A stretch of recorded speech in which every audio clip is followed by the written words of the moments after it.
Now back to Gauteng, the Johannesburg Council says it'll lodge an urgent application to stay the execution of a warrant of arrest for City Manager Floyd Brink. Brink faces arrest after failing to comply with a court order interdicting the city from disconnecting a resident's utilities. The sheriff of the court was outside his home this morning but couldn't execute the arrest as the warrant was apparently defective.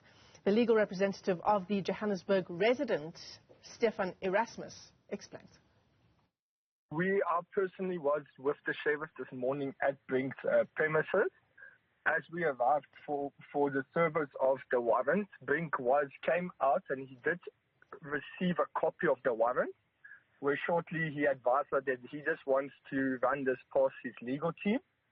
Thereafter, numerous unmarked vehicles arrived at the premises, being of the JMP, the tactical department, advising that we can't proceed with the warrant and that the warrant is, in a sense, ill-founded and from their perspective. So unfortunately, we were not able at this time and moment to physically enforce and execute the warrant of execution. All right, let's continue to get your reaction now. We're joined by the City of Johannesburg's mayoral spokesperson, Mlimandlela Ndamase. Mlimandlela, it's great to talk to you. Thanks very much indeed for coming on. I've got the statement here from the City of Johannesburg about this warrant of arrest, and it says the city decries the abuse of legal processes. How so?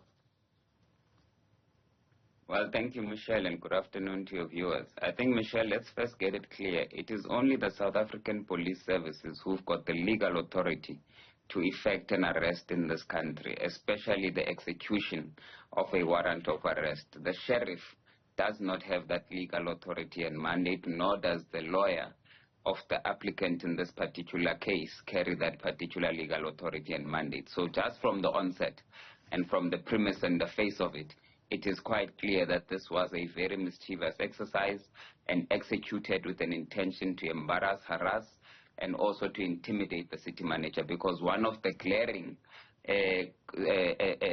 issues with this particular warrant is that they sought to execute it at the private residence of the city manager, knowing very well that in the case concerned, he was cited in his official capacity as the city manager, and you and I know that any reasonable resident of this city, including the sheriff and his legal advisors, would find it very easy, even via the available resources such as Google, to locate and be able to present themselves to the headquarters or the head office of the city of Johannesburg, where the office of the city manager sits. So, Mlimandlela, you know, when you talk about things that you and I know, perhaps one of those things is that the root cause of the issue is actually the issue around Johannesburg billing and the mess that the billing system has been in for many, many years now. Residents who are being overbilled and who are being threatened with disconnections, they've certainly had enough, and it's culminated in this kind of action. Yes, you're quite correct, Michelle, but I think let me also assist you. Johannesburg has over 1 million ratepayers, and we're collecting on average per month about 83% of that revenue coming into the coffers of the city. As I speak to you now, of that 1 million ratepayers, it is less than 5,000 disputes that we are currently considering. Now, that is less than 0.5% of the total revenue base of the city of Johannesburg that's currently being disputed or currently in litigation. Now, I would shudder for us to term it a crisis. Obviously, there are residents who are affected. Those 5,000 are important, but I would not want us on proportionality to take that 0.5% of disputed queries or disputed bills currently and make it as if it is a citywide calamity and therefore the city has an what a shame. We seem to have lost our connection there to Mlimandlela Ndamase. He's the spokesperson for the Johannesburg mayor, the City of Johannesburg mayor. And, you know, I wonder whether we can try and get him back on the line, because we've got some information from a separate interview that I conducted, I think it was last week, from the Johannesburg Property Owners and Managers Association. And they've got some numbers that beg to differ about that 5%, I think it was 5% that he says, of Johannesburg residents who are having issues with their billing.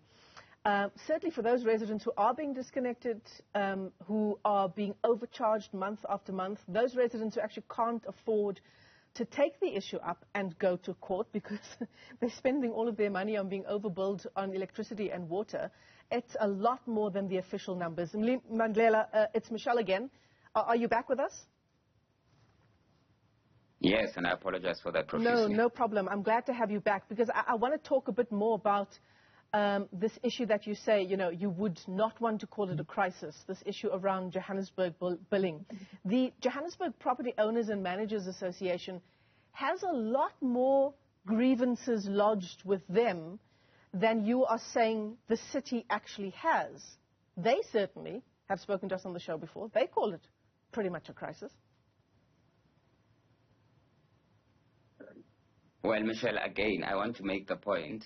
As I have said, we have over 1 million ratepayers in the city currently, and not the Johannesburg Ratepayers Association, but but it gives you a picture, city, though, which is the legal authority Mr. to collect Ndamase, revenue. it gives you a picture of what residents are experiencing, doesn't it?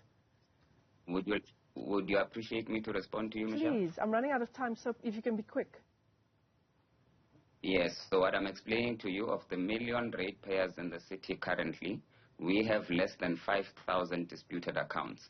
Now, I am not saying those accounts are unimportant, but I am saying by any measure, having less than 0.5% of your accounts being disputed does not amount to a crisis of the billing system in Johannesburg.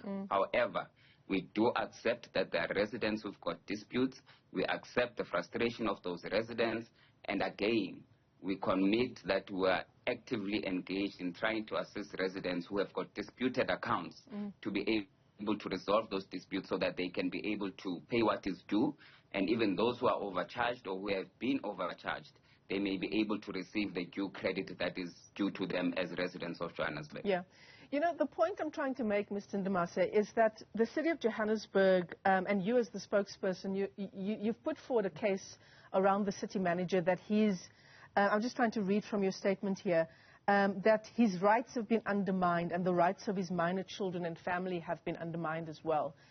And the case I'm trying to make here on behalf of other residents of Johannesburg is that residents are treated by the city of Joburg, insofar as billing is concerned, as delinquent consumers by not paying their bill for even a day. And I'm not exaggerating here.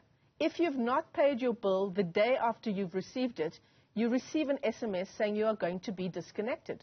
So that's the kind of case I'm trying to make here. You're making a case for the fact that the city manager has his rights undermined and that of his minor children and family. What I'm trying to say is perhaps he's getting a taste of what residents of Johannesburg face every single day insofar as their water and electricity connections are concerned.